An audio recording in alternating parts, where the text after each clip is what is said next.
Have you ever stood at a crossroads, your hands trembling on the wheel, your heart full of questions with no clear answers?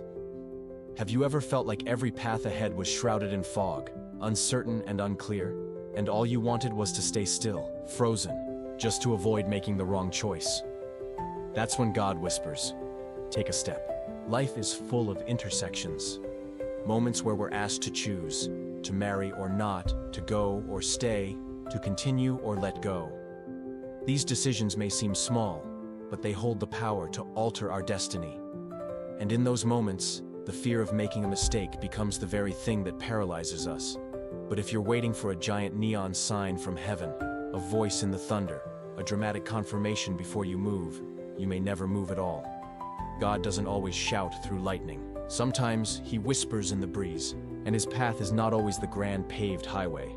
It might be a narrow trail, lit just enough for you to see, one step ahead. God doesn't call the perfect, he calls the willing.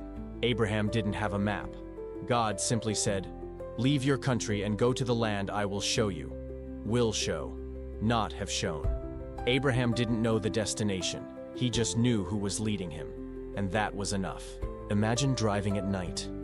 Your headlights only light up a few meters ahead, but you don't need to see the whole highway to reach your destination. You only need enough light to take the next stretch. And God, he is that light. Many of us want a floodlight. We want full visibility. Every curve, every detail, every outcome.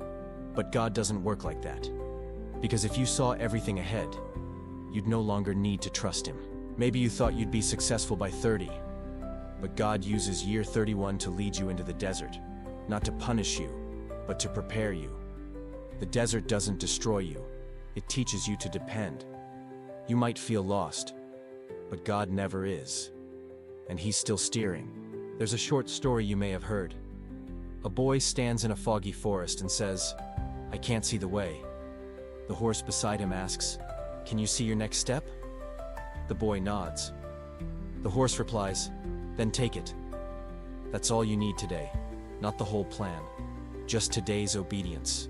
Small steps of obedience create a life of great purpose. God doesn't ask you to run a faith marathon overnight.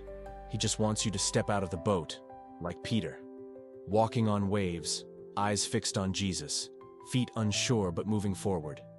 Worried you'll sink? Maybe. But Jesus won't let you drown. You say, "But I'm not strong enough."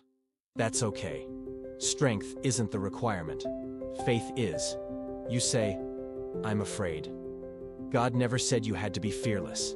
He just said, don't let fear decide for you. Don't wait until the fear is gone to move. Move, and watch fear fade behind you. God is working, even when you can't see it. Sometimes you have to step into the fog, holding only a promise in your heart. You don't need to know every detail. You need to know who called you, and you need to know he has never failed. One day, you'll tell this story. Not a tale of perfection, but a testimony of trust. A story about someone who didn't know every step, but knew the one who did, and followed. Not led by feelings, not led by signs, but by a quiet, unshakable belief in the voice of the shepherd.